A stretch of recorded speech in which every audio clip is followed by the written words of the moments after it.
Sir क्या वजह है कि थाने चौकी आम आदमी जाने से कन्नी काटता है पीड़ित? गरीब बच्चे हैं लेकिन टैलेंटेड है। एक तो जाट का छोरा, ऊपर से दिल्ली की पैदाइश, शाहदरा की, और उसके बाद नाम कर्नल सिंह। अजीब तरह के कमेंट्स होते हैं, बट खुद भी महसूस होता है कि भाई आप बुरा लगने वाली बात पढ़े है। लिखने के बाद कुछ नहीं कर पा रहे हैं। मतलब पास हुए पड़े हैं आप, एग्जाम में रिजल्ट बाहर आया हुआ, छपा हुआ अखबार में, राइट। और आपने देखा नहीं। और मैं कमेंट्री कर रहा था। खेलोगे कूदोगे तो होगे खराब, पढ़ोगे लिखोगे तो बनोगे नवाब। हमारे मोहल्ले का एक मेरे भाई से कहता है कि है तो ये आईपीएस, पर बिल्ले तो सब इंस्पेक्टर के पहन रखे। वो पीतल के बिल्ले और चांदी के बिल्लों में फर्क नहीं कर पाया ना, कहते बिल्ले तो सब इंस्पेक्टर के पहन रखे। मतलब होटल में पहले कांड किया दारू पी के, सरकारी बिल डाल दिया उसमें, पुलिस हेडक्वार्टर। उसके बाद सर मनोहर पार्रिकर चीफ मिनिस्टर स्टेट के कह रहे हैं कि पैसे कमा रहा है। तो लेकिन मास्टरमाइंड था सर, मैं यही पूछ रहा था। ऐसे खुराफाती कई बार, ताकि अगर कोई इस तरह का बिहेवियर करे तो नोटिस हो जाए। जब सीसीटीवी कैमरा लगता है तो आदमी ऑटोमेटिकली अपना बिहेवियर सुधारता है। पुलिस की ट्रेनिंग का सबसे, आईपीएस की सबसे टफ क्या गोल होता है सर, जो बहुत मुश्किल होता है? मैंने कहा सर कल छुट्टी थी। आई थी। तो कहते हैं कोई छुट्टी नहीं होती पुलिस वाले के लिए।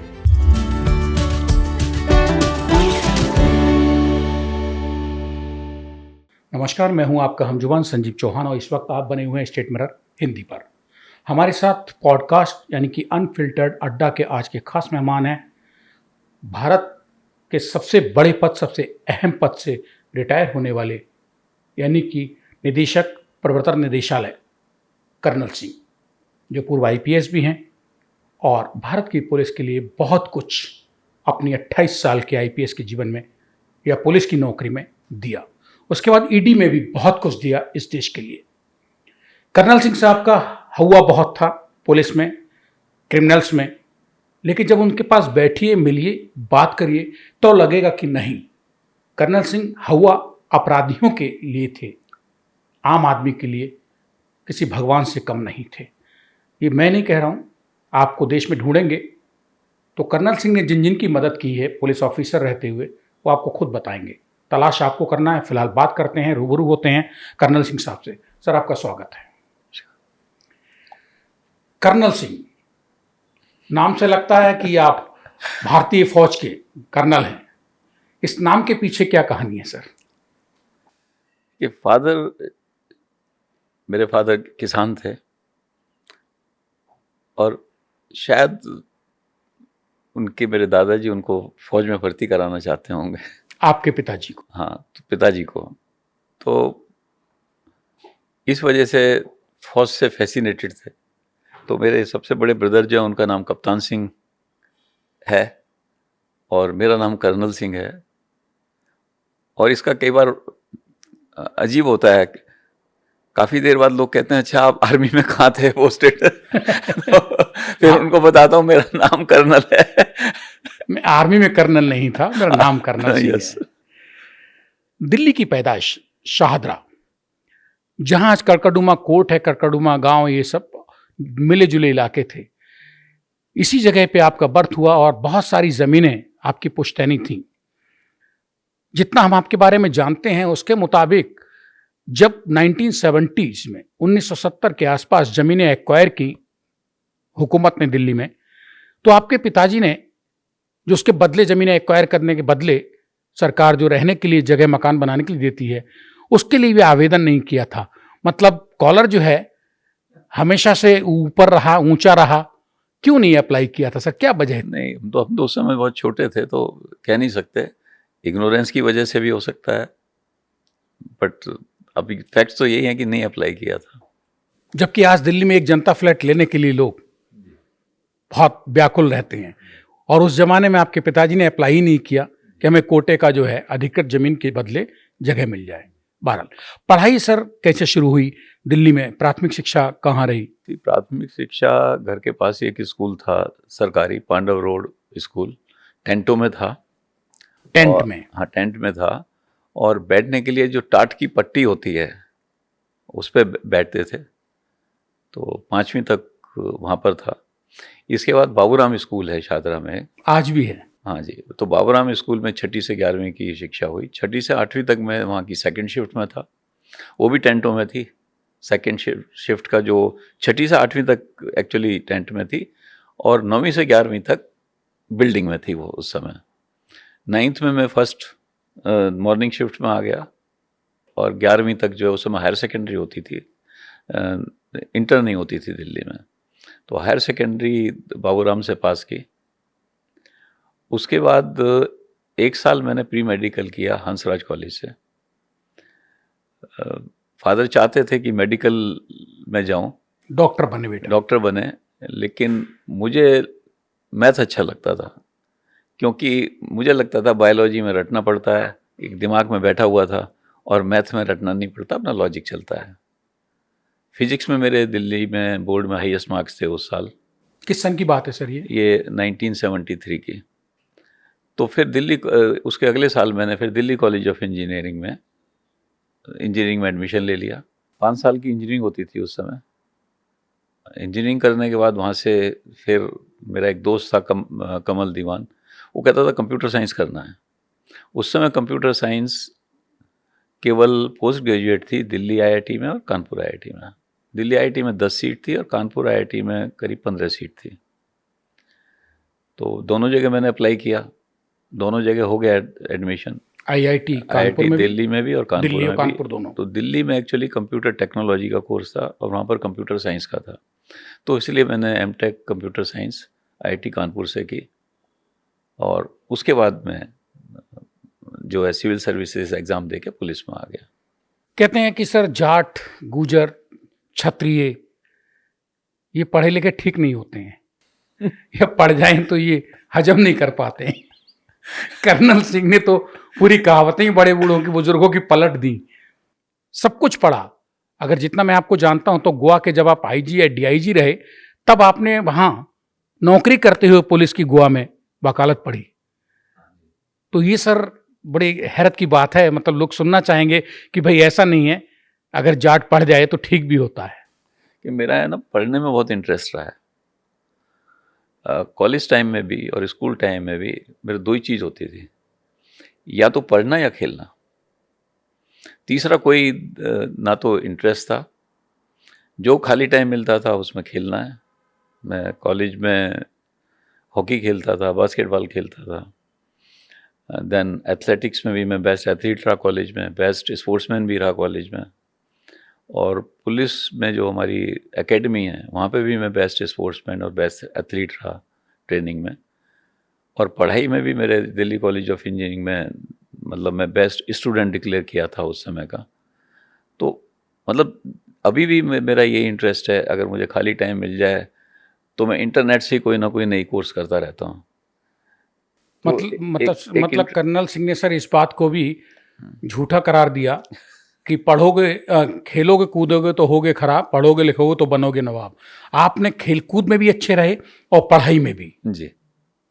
और शायद यही वजह है कि जब आपने 34 साल भारत की सेवा कर ली सरकारी नौकरी में, 28 साल पुलिस की और मेरे ख्याल से क्या 6 साल ईडी, और उसके बाद भी आप अब यूपीएससी के बच्चों की तैयारी करवा रहे हैं जी। जब बात चली है पढ़ाई लिखाई की, तो सर ये भी बता दीजिए वो क्या है, कैसे दिमाग में आया ईडी से रिटायर होने के बाद, कैसे ये? जब मैं एक्चुअली जब ईडी से रिटायर हो ही रहा था, मतलब अभी मेरे ख्याल से हो गया था शायद, तो कुछ लोग मेरे पास आए, कहने लगे कि हमारे उसमें है कि जो ग्रामीण क्षेत्र में गरीब बच्चे हैं लेकिन टैलेंटेड हैं, उनको ना तो दिल्ली में रहने की जगह मिल पाती है, कोचिंग भी उनके लिए कॉस्टली होती है, तो ऐसे बच्चों को उनका टैलेंट जो है अधूरा रह जाता है, वो अपना जो अचीव कर सकते हैं वो नहीं कर पाते हैं। तो इसके लिए उन्होंने खुद ही CSR फंड्स की लोगों ने अरेंज कर रखा था। उन्होंने कहा आप इसको हेल्प करिए इसमें। तो यहाँ पर हमें हॉस्टल मिला राजेंद्र नगर में, कई हॉस्टल हैं आज की डेट में, शुरू में एक ही मिला था, आज की डेट में कई और लोग जुड़ जाते हैं जब आप अच्छा काम करते हैं, चैन बन गई है जी। तो करीब 100 बच्चे हम रखते हैं उसमें, लड़के भी हैं और लड़कियां भी हैं, और उनको फ्री रखते हैं। क्या क्या फैसिलिटी सर उसमें? रहने की जगह है, बिजली है, जो भी एसी वगैरह है वो सारा है। और फिर उनको मैं भी जाता हूँ और डिफरेंट ऑफिसर्स भी आते हैं, डिफरेंट लोग भी आते हैं रिटायर्ड जो हैं, और उनको गाइड करते हैं कि किस तरह से पढ़ना चाहिए, क्या चीज़ आपको करनी चाहिए। लेकिन कोचिंग कहाँ से करनी है हम उनको नहीं ऑब्जेक्ट करते, क्योंकि पर्टिकुलर सब्जेक्ट में सपोज हिस्ट्री में पढ़ना है तो एक पर्टिकुलर लोगों के पास जाना पसंद करते हैं लोग, तो वहाँ जाएं बच्चे। तो जाएं। लेकिन क्या करते हैं हम, उस जगह से उनको कंसेशन दिलवा देते हैं। अच्छा, हाँ कोचिंग सेंटर से भी कंसेशन कराते हैं बच्चों को कोचिंग जब लेते हैं हाँ, वहाँ ये से। कोचिंग सेंटर वाले जब मैं चिट्ठी लिखता हूँ उनको तो वो ऑनर करते हैं, लिहाज करते हैं। लिहाज करते हैं। कोई 25% दे देता है, कोई 50% कंसेशन दे देता बेरोजगारी है। में यूपीएससी की तैयारी में उन बच्चों के लिए भी बहुत है। और इसके बाद उनको जो है स्कॉलरशिप भी दिलवाता हूँ। सूरजमल संस्थान है, वहाँ से स्कॉलरशिप दिलवाता हूँ, और लोग भी तैयार हैं स्कॉलरशिप करने के लिए, ताकि उनका जो पैसे का खर्चे का जो है कम से कम उनके पेरेंट्स पे बोझ पड़े। सर ये स्कॉलरशिप लेने के लिए कोई क्राइटेरिया, कोई मतलब शर्त? क्राइटेरिया है कि देखो, यहाँ जब एडमिशन हम देते हैं उसका सबसे इम्पोर्टेंट क्राइटेरिया है कि टैलेंटेड होना चाहिए। वो मैं और मेरे एक दो साथी मिलकर इंटरव्यू लेते हैं, असेस करते हैं बच्चे को, उसमें विल होनी चाहिए मेहनत करने की, और उसकी माली हालत ख़राब होनी चाहिए। क्योंकि जो इसकी माली हालत अच्छी है, फाइनेंशियल अच्छे हैं, वो कहीं भी ले सकता है, अफोर्ड करी जाए। अफोर्ड कर सकता है।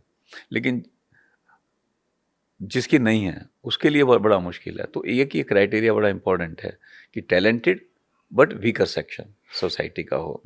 और ईश्वर की अनुकंपा है, मैं कहूँगा कि हर साल 25 से 30 बच्चे वहाँ से सिविल सर्विसेज में जा रहे हैं, सेलेक्ट हो रहे हैं। मतलब आपने ये भी भ्रांति तोड़ दी है हिंदुस्तान में, एक आईपीएस ऑफिसर होने के बाद और ईडी के हेड रहे हैं इंडिया के, कि हर अफसर, हर अधिकारी, हर आईपीएस, हर आईएएस, हर ब्यूरोक्रेट एक सा नहीं होता है, कुछ मददगार भी होते हैं, और आप वो मदद कर रहे हैं, खुल के कर रहे हैं जी। और सबसे बड़ा अचीवमेंट सर ये भी है कि आप जब मदद के लिए उतरे, आपके पास जो बच्चे आ रहे हैं उनमें हर साल 15-20 बच्चे एवरेज, 20-25 के आसपास, 20-25 बच्चे यूपीएससी क्वालिफाई भी कर रहे हैं। यस, ये सबसे बड़ा सम्मान है और जी। आपकी मेहनत का फल है, जो आपको ये चाहिए।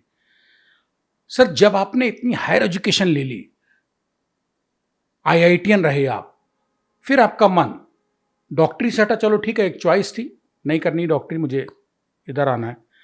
फिर सर आईपीएस की तरफ कैसे, कब, क्या किस्सा है? मतलब एक तो जाट का छोरा, ऊपर से दिल्ली की पैदाइश, शाहदरा की, और उसके बाद नाम कर्नल सिंह, फौज में नहीं गया। तो सर ये आईपीएस वाला कीड़ा कहां से चला? वो क्या घड़ी थी, क्या टाइम था, क्या दिन था कि मैं ये करूं? देखिए, मैं सिविल सर्विसेज में कभी नहीं आना चाहता था। इसके बिल्कुल अपोज था मैं, मतलब कि जाना ही नहीं उल्टा है। कि हाँ, सिविल सर्विस नहीं जाना है। इंजीनियरिंग की है। मेरा आइडिया था कि रिसर्च करूं। Tata institute of fundamental research में मेरा एडमिशन भी हो गया था रिसर्च में। विदेश में जाना नहीं चाहता था। मेरे क्लास में 11 लोग थे एमटेक में, 10 लोग विदेश में चले गए थे, मैं अकेला इंडिया में रहा था, इसलिए कि जाना नहीं था। अरे तो टीआईएफआर में एडमिशन हुआ, लेकिन मैं बीमार पड़ गया और सीरियस बीमार हुआ। 2 साल में कभी हॉस्पिटल में, कभी घर पे। लखनऊ में मेरे बड़े ब्रदर थे जो चीफ इंजीनियर थे इसके, जो वहाँ का इरिगेशन डिपार्टमेंट है उसके, सिंचाई एवं बाढ़ विभाग, सिंचाई बाढ़ नियंत्रण डिपार्टमेंट विभाग। तो जैसे ही मैंने एमटेक कंप्लीट किया तो मेरे पेट में बहुत दर्द रहता था और एक गांठ बन जाती थी पेट में, कभी वो बड़ी होती थी, कभी छोटी हो जाती थी।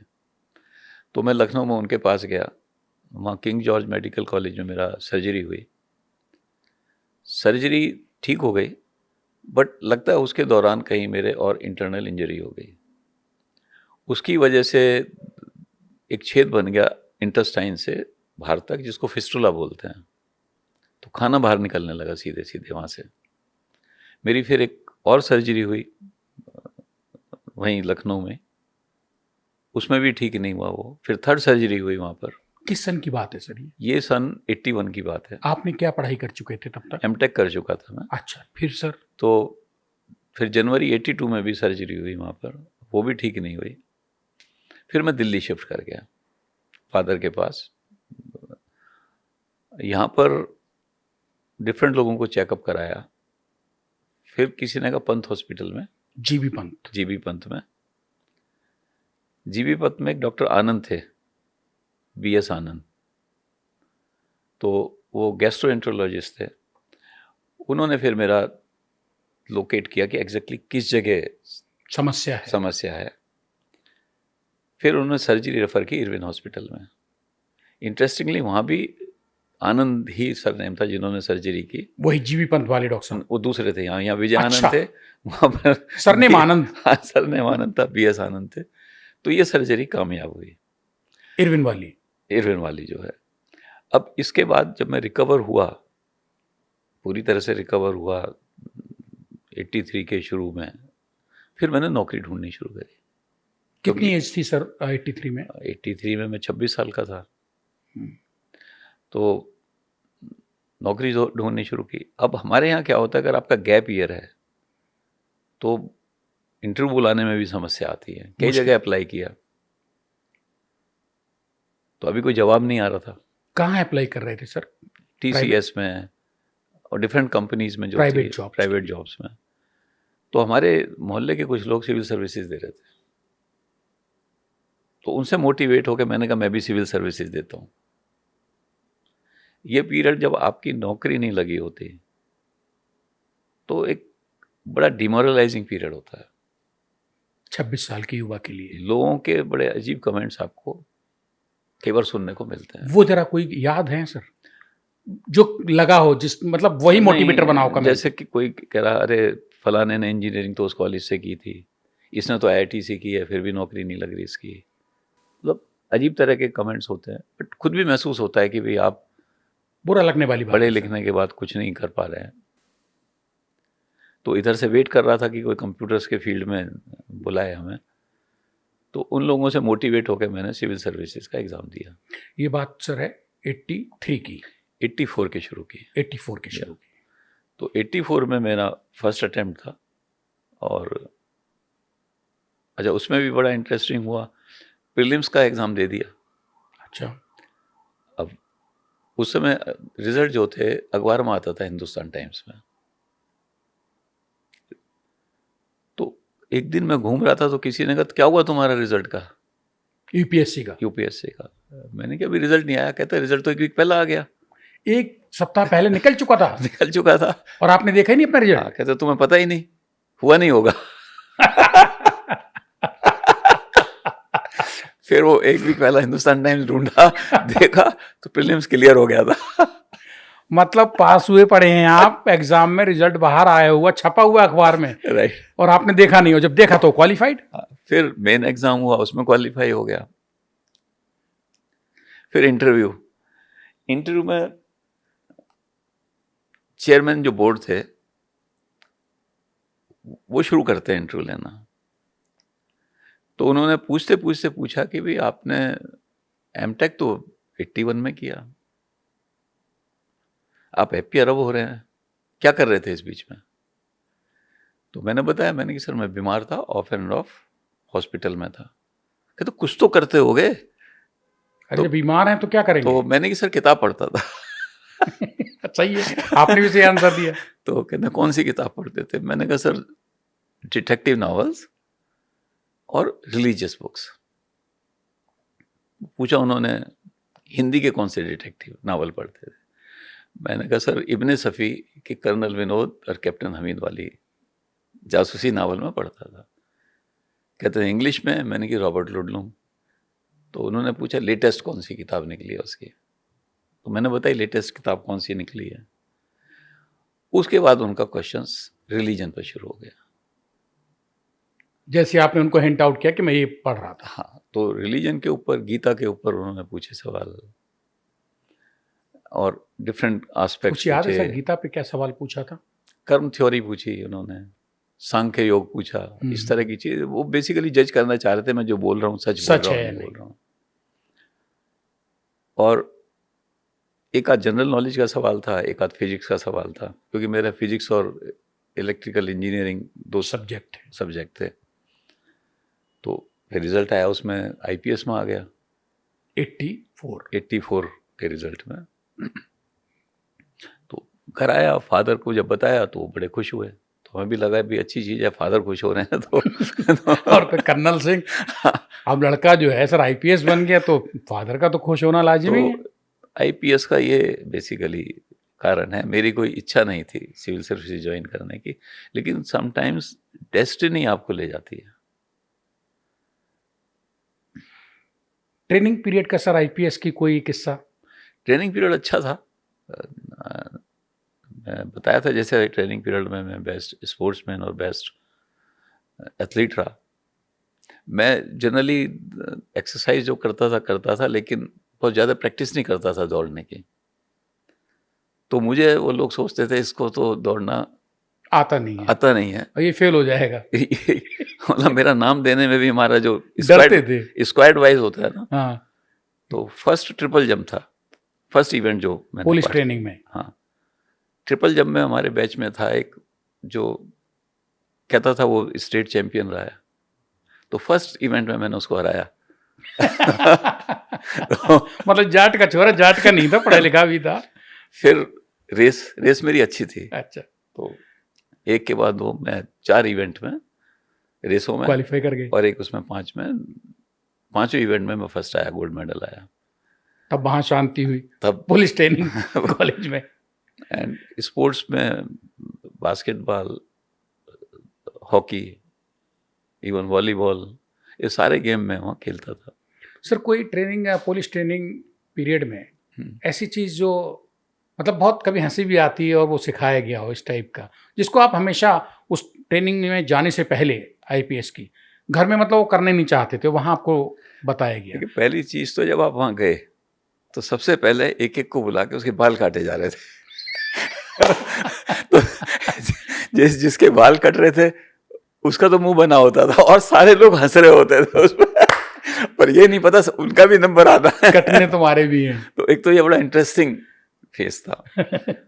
और एक जो है, एक दिन हमारा क्रिकेट मैच हो रहा था फैकल्टी और प्रोबेशनर्स के बीच में, और मैं कमेंट्री कर रहा था। मैच हो गया, कमेंट्री खत्म हो गई। नेक्स्ट डे सवेरे सवेरे परेड होती है, तो 6 बजे हम परेड की लाइन में खड़े थे। तो डिप्टी डायरेक्टर थे मिस्टर मंडियाल, वो जोर की चिल्लाए, colonel Singh you are not shaved yesterday, कल तुमने शेव नहीं बनाई थी, पूरे प्रोफेशनल्स के सामने। तो मैंने कहा सर कल छुट्टी थी। आई थी। तो कहते हैं कोई छुट्टी नहीं होती पुलिस वाले के लिए, रूम से बाहर निकलते ही शेव होने चाहिए और ठीक कपड़े पहने होने चाहिए। तो लेकिन उनका ये सबक आज तक याद है। तो ये बड़ी इंपॉर्टेंट चीज़ें होती हैं ट्रेनिंग के दौरान कि आपको प्रॉपरली ट्रेन किया जाए, डिसिप्लिन सिखाया जाए। और एक आदमी को डिसिप्लिन नहीं हो सकता, मुझे पहले दिन भी बोल सकते थे वो, लेकिन सबको सिखाना था उनको, और सबके बीच में कहा और सबके बीच में कहा था कि सबको पता लग जाए। बुरा लगा होगा? नहीं, बुरा नहीं लगा, बट सबके लिए डायरेक्शन थी। केवल शेप न बनाने पे एक दिन। यस सर ये इसमें कितनी सच्चाई कि आईएएस आईपीएस या ब्यूरोक्रेसी की जब ट्रेनिंग में जाते हैं तो आपको जो स्पून्स हैं प्लेट में रखने और उठाने का तरीका भी सिखाया जाता है, ये सच है या अफवाह है? नहीं, एक हमारा डिनर होता है, डिनर जो फॉर्मल डिनर होता है, एक हमारे टाइम में एक ही बार हुआ था। उसमें ये बताया जाता है कि भी आप जो है छुरी और कांटे से खाएंगे, आवाज नहीं आनी चाहिए यूज करते हुए। अब हम तो पहले ही खा के चले जाते कि आवाज आनी है आवाज आनी है, तो हम तो पहले ही खा के चले गए ताकि शोर नहीं बचे और हम पकड़े ना जाए। मैं नहीं, अधिकतर प्रोफेशनल पहले खा के गए थे। मतलब आए फटाफट खाया और निकल गए। पहले खा लिया खाना, पहले खा लिया और वहां बैठ के हाँ जो सामान रखा थोड़ा बहुत टच किया, यूज किया ही नहीं तो आवाज नहीं आएगी। आवाज नहीं आएगी। ये फार्मूला निकाल लिया तो उससे बचने का। लेकिन कोई ट्रेनिंग नहीं होती, बट एक फॉर्मल डिनर जरूर होता है जिसमें आपसे एक्सपेक्ट किया जाता है कि आपको इस तरह से आना चाहिए। आई डोंट नो कि अब होता है नहीं होता। सर आपके ज़माने में या आज आपको अगर पता हो, जरूरी नहीं मालूम हो, मालूम है तो बताइए, पुलिस की ट्रेनिंग का सबसे आईपीएस की सबसे टफ क्या गोल होता है सर, जो बहुत मुश्किल होता है? मतलब पढ़ाई पे सब पे भारी पड़ जाता है वो प्रैक्टिकल ट्रेनिंग। 5:30 बजे आप उठोगे, 6 बजे आपको ग्राउंड में होना है। बारिश हो, आंधी हो, तूफान हो, वो ये नहीं है कि बारिश आ रही है जी अब लेट हो जाए। आपको वहां खड़े होना है, दैट इज इंपॉर्टेंट। 6 बजे? 6 बजे डॉट। एक दिन क्या हुआ, डिप्टी डायरेक्ट हम लाइन में खड़े हुए थे, डिप्टी डायरेक्टर साहब आ रहे थे, असिस्टेंट डायरेक्टर साहब उनसे एक कदम पीछे थे, उनको पहला आना चाहिए था। असिस्टेंट डायरेक्टर थे चूंकि। यस, डिप्टी डायरेक्टर साहब आए, उन्होंने सैल्यूट लिया, असिस्टेंट डायरेक्टर की तरफ टर्न किया, आप आधे दिन की छुट्टी लो अब जाके। एक कदम पीछे रहने पे? Late, see this is part of training और डिसिप्लिन। डिसिप्लिन की। आप लेट होने का मतलब नहीं है आपका।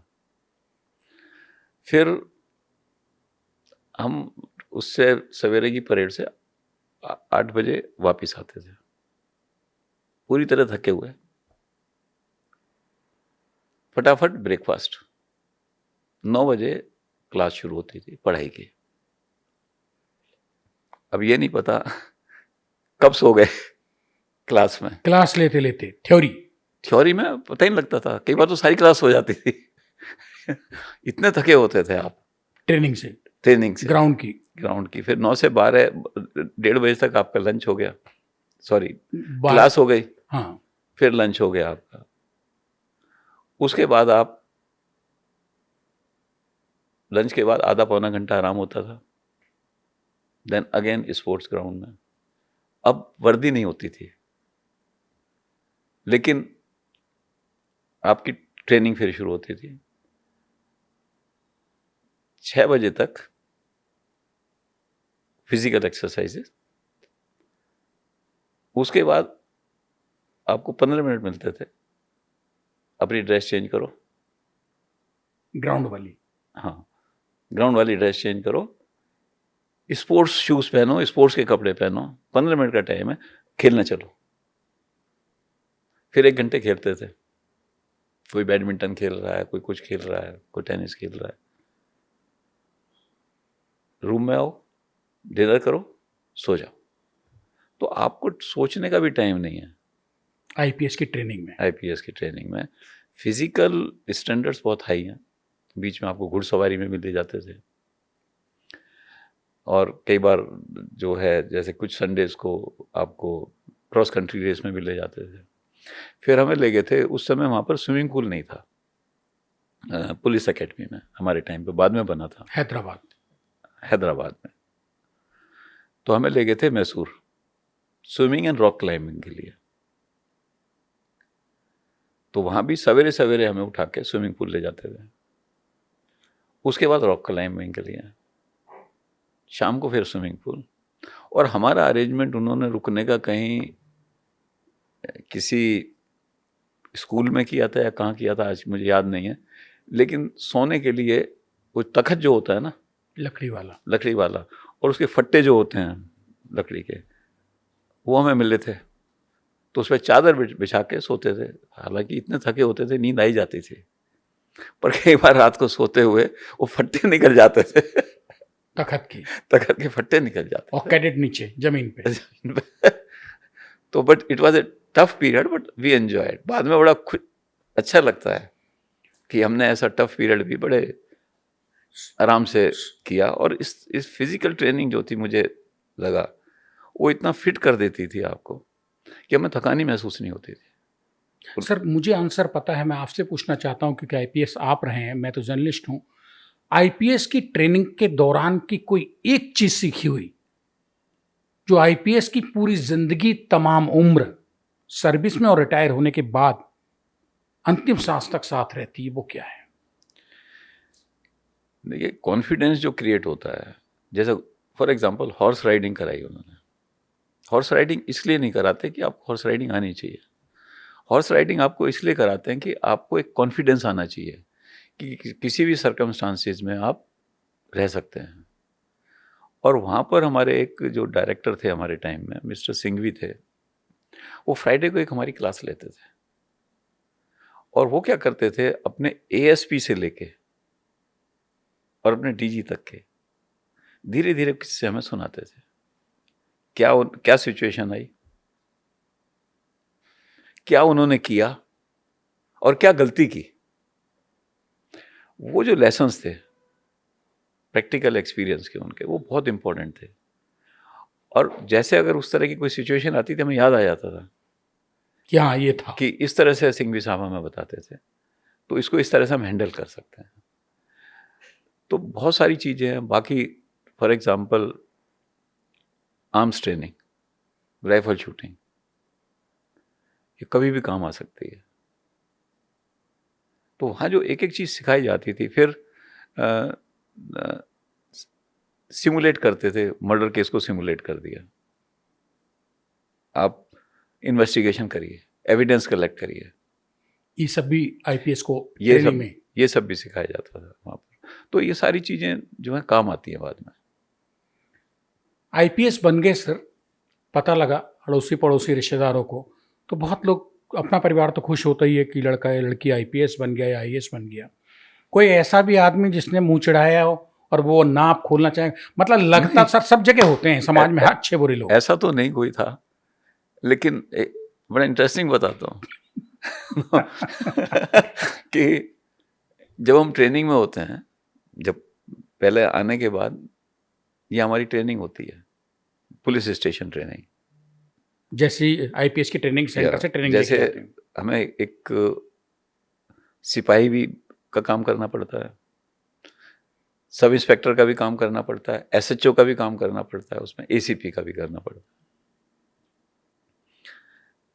इनिशियली 1 स्टार लगता है, आईपीएस तो लिखा रहता है बट 1 स्टार लगता है, फिर 2 स्टार लग जाते हैं। और एसीपी बन के सर ट्रेनिंग लेते हैं आके फर्स्ट। हाँ जी, लेकिन वो आईपीएस बट 1 स्टार या 2 स्टार लगते हैं आपको। तो हमारे मोहल्ले का एक मेरे भाई से कहता है कि है तो ये आईपीएस, पर बिल्ले तो सब इंस्पेक्टर के पहन रखे वो पीतल के बिल्ले और चांदी के बिल्लों में फर्क नहीं कर पाया ना, कहते बिल्ले तो सब इंस्पेक्टर के पहन रखे। वो बड़ा आईपीएस घूम रहा है तो कैसा आईपीएस, नकली तो नहीं है। तो बट ये इंटरेस्टिंग चीज जानकारी के अभाव कि में लोगों को आइडिया नहीं होता बहुत सारी चीजों वो का। बिल्ले देखते गिनते हैं Right. वो चांदी, और आईपीएस के कंधे पे चांदी के बिल्ले और सब इंस्पेक्टर थानेदार के पीतल के बिल्लों में फर्क नहीं था। उनको गलती उनकी नहीं थी, ना समझी थी वो। राइट सर ट्रेनिंग करके जब आ गए तो पहला सबसे पहली जो आपकी यहाँ फिर प्रैक्टिकल ज्वाइनिंग के बाद प्रैक्टिकल ट्रेनिंग शुरू होती दिल्ली पुलिस में जी, वो सर कुछ कोई किस्सा याद है? कहाँ से शुरू की, कौन एसएचओ था जिसके अंडर में की? मैं दरियागंज में ट्रेनिंग हुई थी मेरी। आरसी कालिया एसएचओ था उस समय, बहुत सीजन था और काफ़ी उससे सीखने को मिला चीज़ें जो हैं। एंड वहाँ पर मेरा एक वो था, मैं जो उनका रिकॉर्ड रूम है, दरियागंज थाने का दरियागंज थाने का रिकॉर्ड रूम बड़ा इंपॉर्टेंट होता है समझने के लिए काम को। रिकॉर्ड रूम और मालखाना जहाँ पर आर्म्स एंड एम्यूनिशन रखे जाते हैं, तो मैं अक्सर बैठता था रिकॉर्ड रूम और मालखाने में। और मैंने रिकॉर्ड्स में अपने हाथ से एंट्री की हैं उस समय, सीखने के लिए और कई जो हेड कांस्टेबल थे वहाँ पर वो काफ़ी तजुर्बेकार थे। तो मुझे जो 25 रजिस्टर थे पुलिस के, जिसको पीपीआर रजिस्टर बोलते हैं, पंजाब पुलिस रूल्स रजिस्टर, वो मुझे आज की डेट में भी कंठस्थ याद है। ये उसी ट्रेनिंग का फल है। और जब मैं डीसीपी था, जॉइंट सीपी था, थानों में जाता था, मैं एसएचओ से पूछता था बताओ ये रजिस्टर नंबर इसमें क्या है, क्योंकि आपने सीख लिया था। उसमें मैं सीखा हुआ था एक एक चीज़ जो है। फार्मूले बताते थे वो, जैसे रजिस्टर नंबर 4 में क्या क्या होगा, रजिस्टर नंबर 6 में क्या क्या होगा। तो एक उसका बड़ा अच्छा रहता है अगर इस तरह की सीख जो है। हाँ, मतलब आपने सीखने का जज्बा था कि मैं थाने की पुलिसिंग सब कुछ सीख लूं ताकि कोई मुझे ब्लफ ना कर सके भविष्य में आइंदा। नीचे के लेवल पे पुलिसिंग में कांस्टेबलरी मुझे बेवकूफ़ ना समझे क्या बना पाए। सर आरसी कालिया जो एसएचओ थे जिनके अंडर में आपने फर्स्ट ट्रेनिंग की अपनी दिल्ली पुलिस में आके दरियागंज थाने के, वो उनकी कोई चीज़, कोई क्वालिटी सर एक एक पॉइंट कोई? उसका मैन मैनेजमेंट बहुत अच्छा था एक तो, दूसरा पब्लिक मैनेजमेंट बहुत अच्छा था। कितना भी बड़ा जुलूस निकला हो, क्योंकि दरियागंज में बहुत जुलूस निकलते हैं, बहुत अरेंजमेंट होते हैं, वो बड़े जुलूस में अकेला ही आगे चल देता था और मैनेज कर लेता था। उसने एक मुझे कहानी सुनाई अपनी,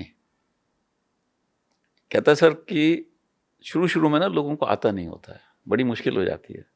कहता जब वो सब इंस्पेक्टर नया नया बना, एक कालिया की कहानी है, जिनके अंडर में आपने ट्रेनिंग हाँ, की। कहता एक एक्सीडेंट केस मिल गया मुझे, अब मुझे तो समझ नहीं आया लिखूं क्या।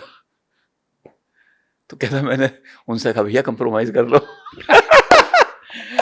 थानेदार था, लिखना नहीं आता था, रोड एक्सीडेंट का केस, मतलब पुलिसिया कागज नहीं बनाने आए। तो उन्होंने कहा ठीक है जी कंप्रोमाइज करा दो। तो आपस में समझौता करा दिया। समझौता करा दिया। तो वो कह रहा था कि प्रैक्टिस जब तक आप नहीं करोगे पुलिसिंग की, जब तक आप एक्सपीरियंस नहीं होगा, एक्चुअली आप कितना भी लिख पढ़ लो कागज पे, लेकिन जब तक आपने मौका नहीं देखा उसको कैसे डील करना है, तब तक आपको उसका एक्सपीरियंस नहीं होगा। जब तक आपको एक्सपोजर नहीं होगा, ये बड़ा कहना आसान है कि जी एक मर्डर केस हो गया है, एविडेंस कलेक्ट कर लो, लेकिन मर्डर केस की साइट पे जाके उसको मुआवना करना, उसको समझना, फिर क्या क्या एक्शन होने चाहिए, CFSL की टीम बुलानी है, कौन सी टीम बुलानी है, किस तरह से एविडेंस कलेक्ट करने हैं, ये एक मतलब एक एक्सरसाइज है। और वो एक्सरसाइज आपको तब तक नहीं आएगी जब तक आप ने उन केसेस को हैंडल नहीं करोगे। प्रैक्टिकली आप जमीन पे जाके देखोगे नहीं। बेसिक आइडिया उसका समझाने का ये था। सर कोई शुरुआती नौकरी का, जब कर्नल सिंह साहब 84, 85 सर 86 में दिल्ली कब आ गए आप ट्रेनिंग में? दिल्ली में 86 के शुरू में आ गया था, ट्रेनिंग पूरी करके हैदराबाद से। उस दौरान सर नई नई पुलिस की IPS की नौकरी में कोई ऐसा केस सामने आया जिसमें उलझ गए हों और उसने सिखाया हो, वो लेसन बन गया? जी सारे केस ही सिखाते हैं, लेकिन ऐसा उलझन वाला नहीं कह सकता मैं कोई कि जिसमें उलझे हों, क्योंकि दिल्ली पुलिस ना, जो हमारी इन्वेस्टिगेटिंग ऑफिसर्स हैं, चाहे वो सब इंस्पेक्टर हों, चाहे SHOs हों, बहुत सीजनड हैं, बहुत ट्रेंड हैं, और जब वो केस इन्वेस्टिगेट करते हैं तो आपको खुद सीखने को बहुत मिलता है उनसे। तो ट्रेनिंग पीरियड में जो जितनी मेहनत करेगा वो उतना अच्छा DCP होगा, और जितने उस पीरियड में इधर उधर भागेगा उतनी उसको एज DCP, क्योंकि हमें एक सीनियर ने हमारे बताया उस समय, कहते हैं ये पीरियड आपका ऐसा है जब आप किसी से कुछ भी पूछ सकते हो। जब DCP बन जाओगे तो पूछोगे तो बेइज्जती लगेगी, तब आपको ऑकवर्ड लगेगा, तब आप हवलदार सिपाही से पूछेंगे, आपका अहम टकराएगा उससे। तो वो पीरियड होता है जब आप ट्रेनिंग का पीरियड जो है, जब आप किसी से कुछ भी, सिपाही से भी पूछ सकते हो, आप ये बताओ ये कैसे होता है। सर आप DG रहे, अरुणाचल मिजोरम के DG रहे, गोवा में IG रहे, ED रहे भारत के, स्पेशल सेल दिल्ली पुलिस की और क्राइम ब्रांच, तो समझो आपने अपने नाम बिल्कुल एकदम लिखा रखी थी कि मैंने पूरी जिंदगी नौकरी की, और आपने करी। जहां लोगों को पोस्टिंग नहीं मिलती है वहां आपको रखा गया हमेशा। कोई सर ऐसा खुराफाती दिमाग मिला आपको दिल्ली पुलिस की नौकरी के दौरान IPS में जो बहुत मास्टरमाइंड लगा? वो कहते हैं कि पुलिस में एक से बढ़ के एक मास्टरमाइंड आते हैं, और फिर आपने उसको कैसे टैकल किया? मास्टरमाइंड मतलब बहुत उलझा हुआ तिकड़मी, जो हमेशा अफसरों को ही ब्लफ करने में लगा रहता हो। देखो, एक तो गोवा में एक IPS ऑफिसर ही आया, मैं नाम नहीं लूंगा उसका। कोई बात नहीं, नाम मत लीजिए। किस पोस्ट पे थे वो? IPS आया तो ASP लगा वहां पे। अच्छा, नए ASP लगे थे गोवा में। ASP लगा तो एक PM का अरेंजमेंट हुआ एक होटल में। PM साहब आए, एक होटल में रुके, उसको वहां का इंचार्ज लगाया सिक्योरिटी का। प्राइम मिनिस्टर कौन थे सर? किस सन की बात है ये? अभी ये सन की होगी, कोई नहीं। PM कौन थे सर? 2000 की बात होगी। PM कौन थे सर? और आप IG थे? मेरे ख्याल से वाजपेयी साहब थे, अटल बिहारी वाजपेयी PM थे। गोवा की जर्नी पे गए, यात्रा पे गए हुए थे जी। और इन ASP की ड्यूटी लगाई गई थी प्रोटोकॉल में। इनकी ASP प्रोटोकॉल नहीं, सिक्योरिटी अरेंजमेंट अच्छा, का हेड security। था वो, इसलिए होटल में एक रूम भी इसको दिया गया। ठीक है। उसके बाद क्या हुआ कि इसके पास होटल वालों ने एक बिल दिया, बहुत बड़ा बिल, जिसमें बहुत सारी टेलीफोन कॉल्स यूएस से और लिकर का बिल, लिकर, शराब का, शराब का, इसके रूम का। इसके रूम का। अब इसने होटल वालों से कहा जी मेरे से क्यों मांग रहे हो, सरकार से लो। अच्छा, ये इस चक्कर में पी गए होंगे खूब दबा के और कॉलें कर ली कि मैं तो सरकारी उसमें हूं, तो गोवा पुलिस देगी। वो बिल आ गया, इससे पूछा गया, एएसपी से। हाँ, ये कहता है जी मैं तो रुका नहीं था, उस होटल में एक डीएसपी रुका था उस रूम में। तो मैंने उसको कहा कि मैंने कि अगर ये तुम्हारा है तो यू हैंडल इट। कहता नहीं जी मैं तो रुका ही नहीं। फिर मैंने कॉल डिटेल्स निकाली, होटल वालों से पता करा, इसी की कॉल थी, इसने अपने रिलेटिव्स को कॉल किया था वहां से। फ्री का फोन मिल गया, सरकारी ने कहा लाओ Right। मौके का फायदा उठाओ। चलो एक तो ये इंसिडेंट हुआ, फिर इसकी कंप्लेंट आने लगी करप्शन की। तो डीजी साहब को बताया। डीजी गोवा कौन थे सर? डीजी गोवा थे हमारे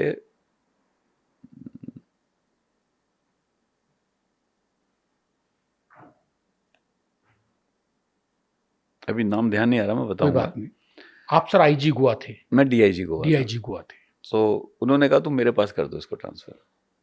तो डीजी गोवा बोले डीजी बोला मैं अपने यहाँ एसओ लगा लेता हूँ, यहाँ किससे पैसे लेगा।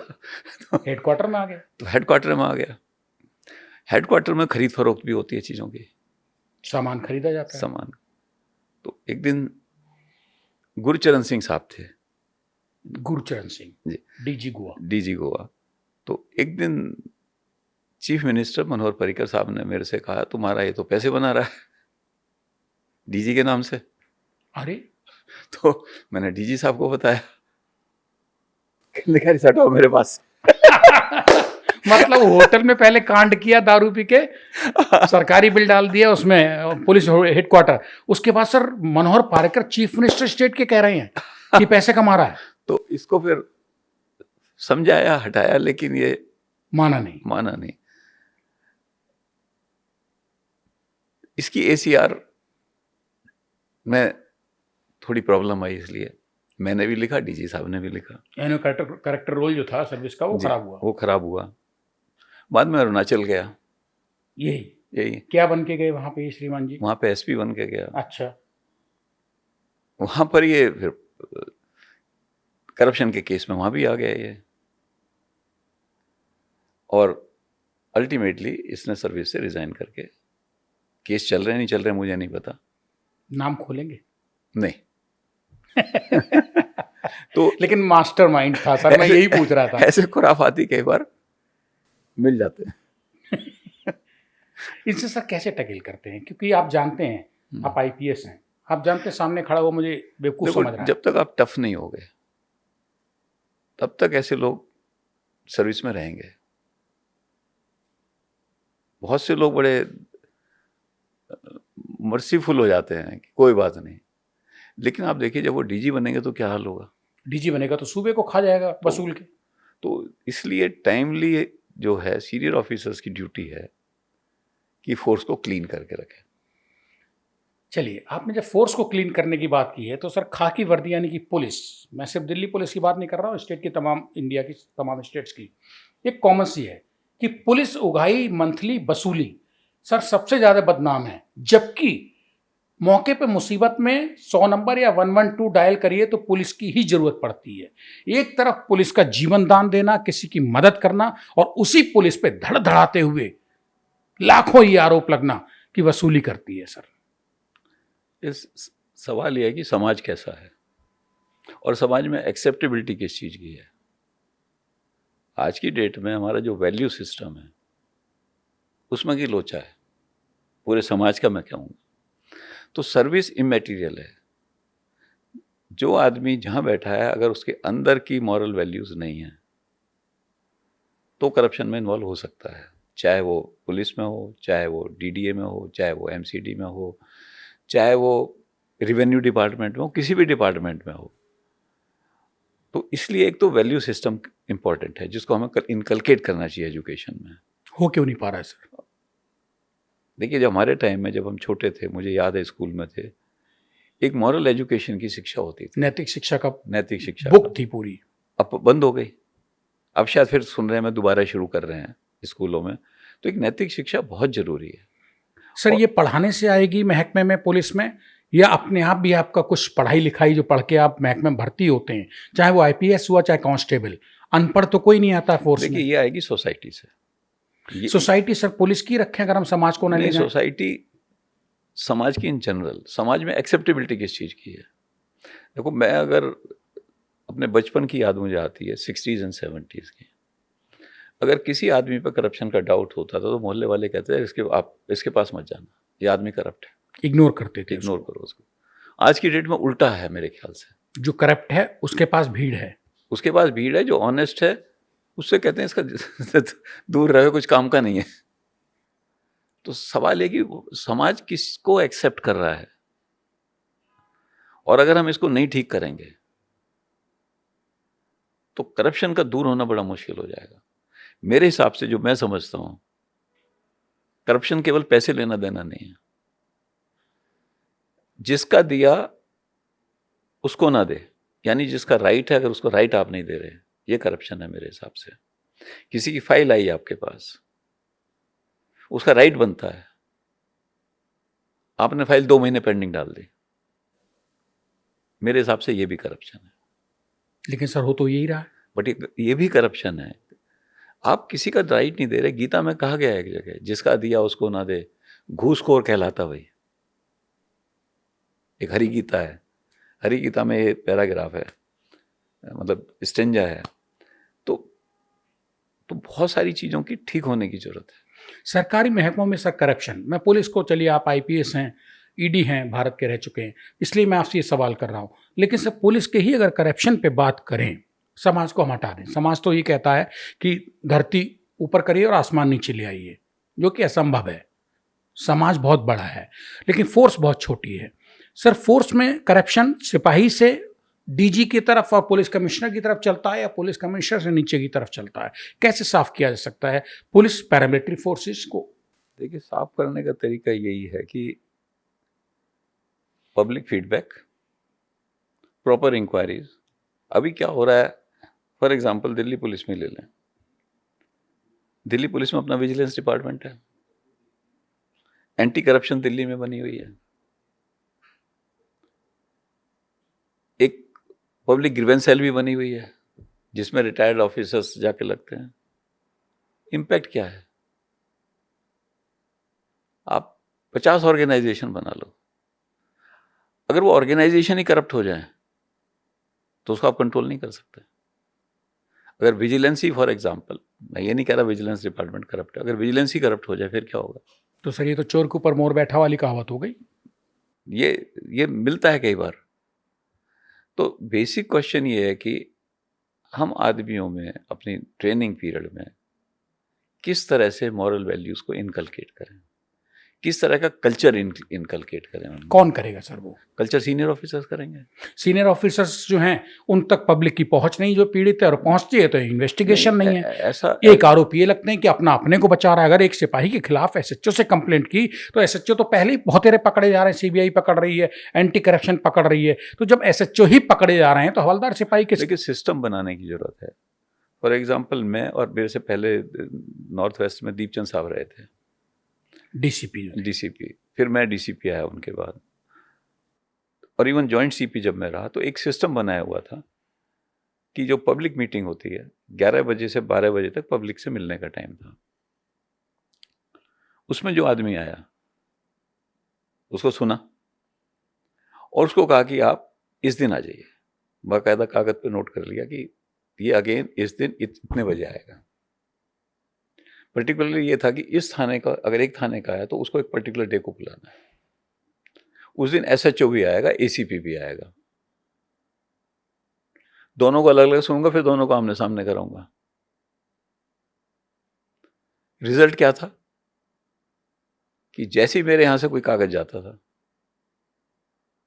फटाफट काम होता था। उनको पता था नहीं तो फिर जिस दिन मीटिंग होगी उस दिन पकड़े जाएंगे। उस दिन प्रॉब्लम क्रिएट होगी। तो वो जरूरी है, आपका जो है एक सिस्टम बनाने की जरूरत है, पब्लिक को ये विश्वास दिलाने की जरूरत है कि आपकी सुनवाई होगी। और अभी प्रॉब्लम क्या आती है कि सीनियर ऑफिसर के पास कोई गया, उसने कहा अच्छा जाओ आप एसएचओ से मिलो। कई बार एसएचओ कहता है जाओ उसी से करा लेना काम, क्योंकि उस आदमी की वापसी नहीं है। अगर उसको वो सीनियर ऑफिसर ने टाइम दिया हो और फिर दोनों की परेड करे जो झूठ बोल रहा हो,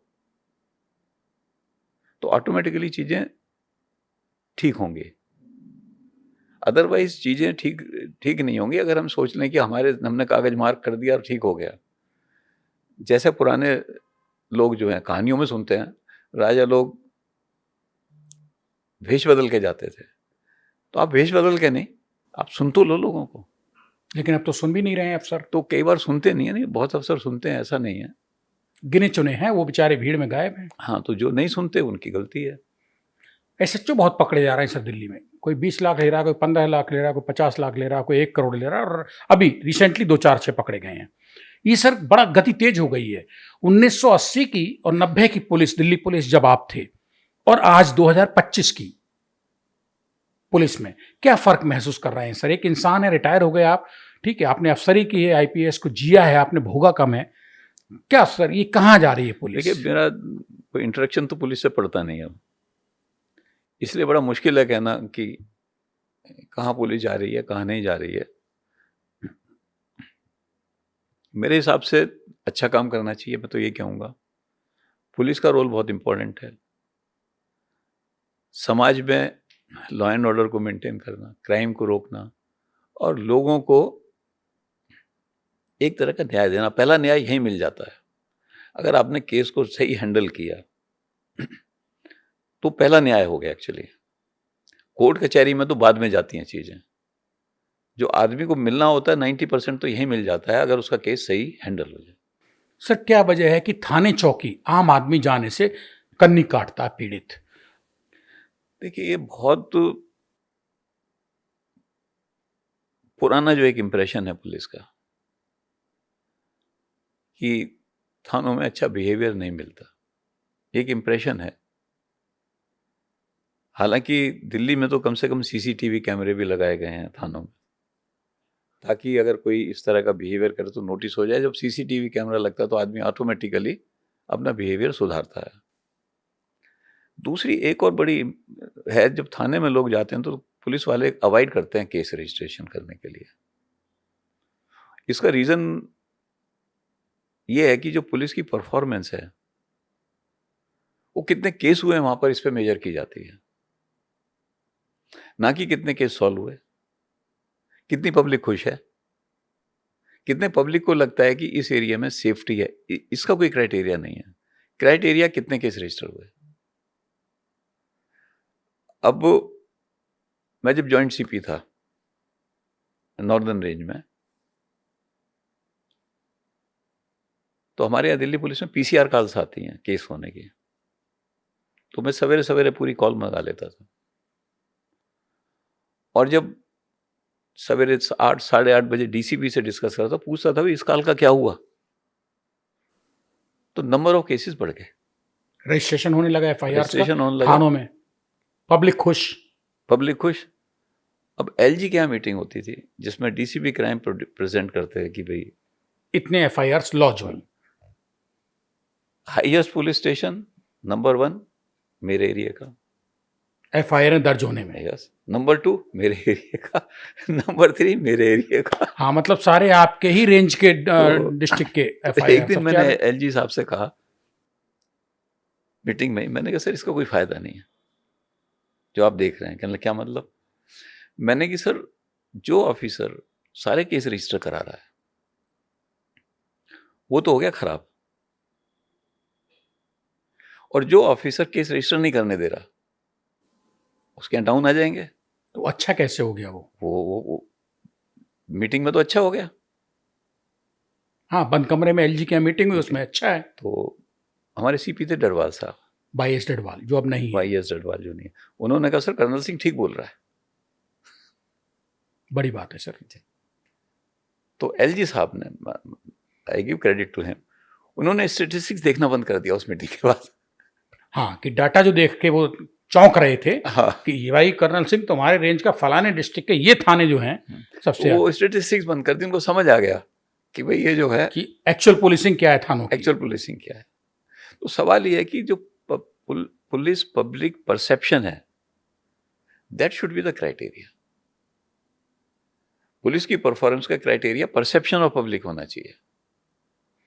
अजय राज शर्मा सर आज नहीं है जी। हमारे बीच। 1999 में जब उन्होंने चार्ज लिया था दिल्ली पुलिस कमिश्नर का, तो मैं जब उनसे मिला, उन्होंने कहा था करप्शन को लेके पुलिस में, बोले हाँ पुलिस करप्ट है, मैं मानता हूँ, और दिल्ली ही नहीं अदर स्टेट्स में भी करप्शन है पुलिस में, लेकिन ये करप्शन दिखाई बहुत देता है, होता कम है। मैंने कैसे, तो वो कह रहे थे हमारा सिपाही पुलिस का वर्दी में 10 रुपए के लिए 20 रुपए के लिए बस पे और ट्रक पे लटक रहा होता है होमगार्ड, वो वर्दी में नजर आ रहा है सड़क पे। लेकिन दिल्ली नगर निगम और डीडीए और बाकी जो सब ब्रांचेस और डिपार्टमेंट्स की हैं, उनमें जो बाहर संतरी या चपरासी बैठा है वो दबा के रिश्वत लेता है, वो चूंकि बंद कमरे में ले रहा है इसलिए दिखाई नहीं देता और पुलिस इसलिए बदनाम है। आप सर कितना सहमत आज उनकी अनुपस्थिति में इस बात से? उनकी बात से पूरी तरह से सहमत हूं। एक होता है कि करप्शन कहां पर हो रहा है, इन द पब्लिक व्यू। दूसरा है करप्शन कितनी क्वांटिटी का हो रहा है। दोनों बहुत फर्क है। एक स्पेशल टास्क फोर्स बनी थी 96 में अगेंस्ट बिल्डर माफिया इन दिल्ली पुलिस में, ठीक है। उसमें मैं डीसीपी था और डडवाल साहब जॉइंट सीपी थे उस टास्क फोर्स के। हम लोग सवेरे सवेरे निकलते थे, डडवाल साहब अपने कहते थे सवेरे मेरे घर पे ही आ जाओ, हम पूरी टीम उनके घर पे पहुंचते थे और वहां से फिर निकलते थे, दिल्ली का राउंड मारते थे, ये देखने के लिए, चिन्हित करने के लिए कि कौन कौन सी इमारतें इलीगल तो फिर हम मार्क कर देते थे और अपनी टीम को कहते थे इस घर का मेजरमेंट करके फाइल बना लो। फिर हम एमसीडी को चिट्ठी लिखते थे कि भाई इस घर में ये हो रहा है, एक्शन लो आप। मेरे पास एक एग्जीक्यूटिव इंजीनियर ने रिक्वेस्ट की मिलने की एमसीडी की। वो आया, कहने लगा सर मेरा देख लेना। मैंने कि देखिए अगर तुमने कोई गलत काम नहीं किया तो डोंट वरी, और किया है तो तुम भुगतोगे। वो उठा, मेरे पैर छुए और चल दिया। दिल्ली नगर निगम का अधिशासी अभियंता। तो मैंने कि क्या है, मतलब क्या है तुम? तो कहने लगा सर मैंने अपनी पोस्टिंग करने के लिए 30 लाख रुपए दिए हैं और मेरी पोस्टिंग रहेगी 3 महीने। 3-3, 4-4 महीने में चेंज हो जाते हैं हम लोग। 30 लाख रुपए देके दिल्ली नगर निगम में एग्जीक्यूटिव इंजीनियर सब 3-4 महीने के लिए लगा, और ये कह के गया आपसे? हाँ, ही टोल्ड मी। अब मैं एक एग्जांपल दे रहा हूं, मैं ये नहीं कह रहा एमसीडी करप्ट है, कुछ ऑफिसर करप्ट हो सकते हैं। तो अब सवाल ये है कि क्वांटम कितना है और इसका पता भी नहीं लगेगा आपको। तो इसलिए मैं अजय राज शर्मा जी की बात से बिल्कुल सहमत हूं कि क्वांटम कम है। एंड अब जब ट्रक से कोई रिश्वत लेगा, ट्रक वाले से 100 रुपए 200 रुपए, उस समय की बात कर रहा हूं, अब हो सकता है ज्यादा लेता हो, वो दिखेगा 10 लोगों को और वहां जो लेना वो किसी को नहीं दिखेगा। मैं सर इसीलिए चर्चा की है जी। तो इसलिए मेरा फिर बेसिक इशू ये है कि सोसाइटी को चेंज करने की जरूरत है, मॉरल वैल्यूज सिस्टम्स में चेंज करने की जरूरत है। जी, हमारे साथ दिल्ली पुलिस के वरिष्ठ आईपीएस अधिकारी पूर्व कर्नल सिंह, जो बता रहे थे कि वो उनका फौज से दूर दूर तक कोई रिश्ता नहीं था, लेकिन नाम कर्नल था और बड़े भाई का नाम कप्तान सिंह था। और जाट फैमिली में जन्म लेने के बाद आईआईटीएन ही नहीं बने, बल्कि आईआईटी में पढ़े हुए को दिल्ली पुलिस को आगे बढ़ाने में बहुत हद तक इस्तेमाल किया। ऐसा नहीं है कि 6ठी 7वीं 8वीं की किताबें या पढ़ाई लिखाई बेकार जाती है। इसके सबसे बड़े उदाहरण हैं कर्नल सिंह। इसी के साथ अब आज के पॉडकास्ट यानी कि अनफिल्टर्ड अड्डा में मुझे यानी अपने हमजुबान संजीव चौहान को दीजिए इजाज़त। नमस्कार सर, बात करने के लिए बहुत बहुत धन्यवाद।